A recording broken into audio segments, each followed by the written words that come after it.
Hello friends, welcome to news digest. Friends, जैसे कि आपको पता है कि 11 नवंबर को दिल्ली में जो बम ब्लास्ट हुआ था, जिसमें 13 लोगों ने अपनी जान गंवाई और 20 से ज्यादा लोग इंजर्ड हुए। ये बम ब्लास्ट इतना तीव्र था कि 2.5 किलोमीटर दूर तक इसकी आवाज सुनी गई। जो लोकल शॉपकीपर थे, उनका कहना था कि बम ब्लास्ट की आवाज इतनी तीव्र थी कि उन्होंने अपनी जिंदगी में इतनी तेज आवाज नहीं सुनी। धमाका था, बहुत जोर से आवाज थी।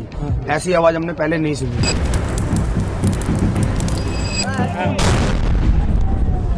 वही जो मेट्रो स्टेशन के पास शॉप्स थी, अंडरग्राउंड शॉप्स थी, वहां पर भी कंपन महसूस किया गया, मानो कि जैसे भूकंप आ गया हो। तो आप समझ सकते हैं कि ये कितना बड़ा बम ब्लास्ट था। इस बम ब्लास्ट के बाद पाकिस्तान की नींदें उड़ी हुई हैं, पाकिस्तान घबराया हुआ है। पाकिस्तान के डिफेंस एक्सपर्ट्स का मानना है कि इंडिया किसी भी वक्त पाकिस्तान पर अटैक कर सकता है और ऐसा करने के लिए इंडिया बिल्कुल रेडी बैठा हुआ है। दरअसल 10 नवंबर को ही इंडिया ने अपनी ट्राई सर्विस एक्सरसाइज, जिसका नाम त्रिशूल है, को कंप्लीट किया है और जस्ट उसके एक दिन बाद ये बम ब्लास्ट दिल्ली में हुआ, जो कि बहुत ही बड़ा बम ब्लास्ट था। जब ये ट्राई सर्विस एक्सरसाइज चल रही थी, उस समय ही पाकिस्तान को लग रहा था कि इंडिया अटैक कर सकता है। अब इस बम ब्लास्ट के बाद तो पाकिस्तान ये कंफर्म मान के रखा हुआ है कि इंडिया पाकिस्तान पर अटैक करेगा ही करेगा। इससे पाकिस्तान भी हाई अलर्ट पर है। पाकिस्तान ने अपनी एयरफोर्स को हाई अलर्ट पर रखा हुआ है। बम ब्लास्ट के बाद हमारे डिफेंस मिनिस्टर, प्राइम मिनिस्टर और होम मिनिस्टर ने भी सख्त स्टेटमेंट दिए।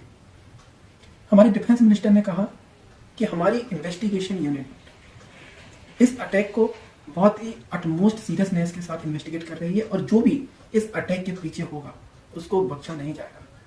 वही हमारे प्राइम मिनिस्टर मोदी ने भी सख्त स्टेटमेंट देते हुए, जिस तरह उन्होंने पहलगाम अटैक के समय जो स्टेटमेंट दिया था, उसी तर्ज पर सख्त स्टेटमेंट देते हुए कहा, those responsible will be brought to justice. इसके बाद हमारे होम मिनिस्टर अमित शाह ने भी एक बहुत बड़ा स्टेटमेंट दिया और कहा कि जो भी इस अटैक के पीछे हैं उनको ऐसी सजा दी जाएगी, ऐसा पनिशमेंट दिया जाएगा कि वो दोबारा ऐसा करने की सोचने की भी हिम्मत नहीं करेंगे। इन 3 स्टेटमेंट के बाद पाकिस्तान कितना घबराया हुआ है और बिल्कुल हाई अलर्ट पर है।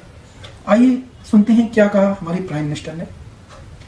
इस चैनल को लाइक और सब्सक्राइब करना ना भूलें। जय हिंद। हमारी एजेंसियां इस षड्यंत्र की तह तक जाएगी। इसके पीछे के षड्यंत्रकारियों को बख्शा नहीं जाएगा। All those responsible will be brought to justice.